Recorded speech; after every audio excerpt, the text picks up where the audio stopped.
আসসালামু আলাইকুম ওরহমতুল্লাহি ওবারাকাতুহু। সম্মানিত দর্শক শ্রোতা, আমি এখন যে স্থানে মোবারকের মধ্যে দাঁড়িয়ে আছি সেই স্থানটি হচ্ছে জিন্দা কবরের পাশে।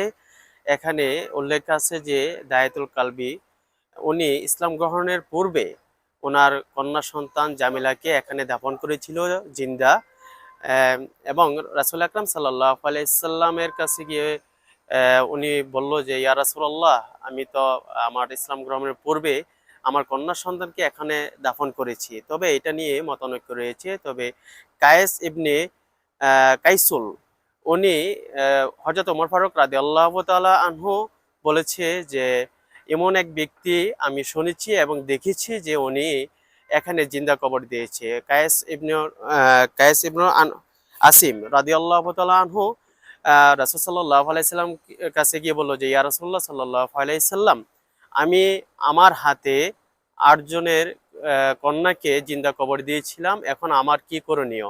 রাসূল আকরাম সাল্লাল্লাহু আলাইহি সাল্লাম বলছে প্রত্যেকটি কন্যা সন্তানের জন্য একটি করে উট তুমি কোরবানি দাও।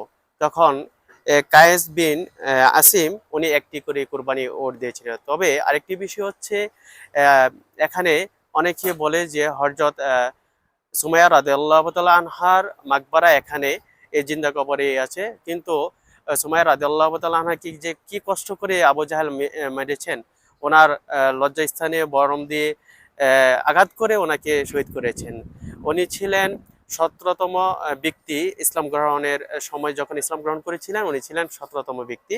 এবং উনি যখন শহীদ হয়েছিলেন তখন ১০০ জনের মতন ইসলাম গ্রহণ করেছিলেন। তো বেলাল রাদিয়াল্লাহু তাআলা আনহু তখনকার সময়ও ইসলাম গ্রহণ করেছিলেন।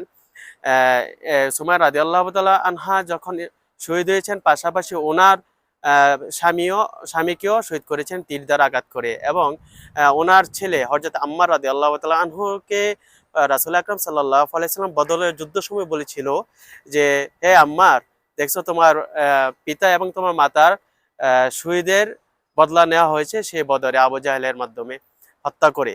তো এই বিষয়ে আপনার সুমাইয়া রাদিয়াল্লাহু তাআলা আনহার মাকবারাটা যে এখানে, এটা নিয়ে অনেকে মতানৈক্য রয়েছে। তো মাআসসালাম, আসসালামু আলাইকুম ওয়া রাহমাতুল্লাহি ওয়া বারাকাতুহু।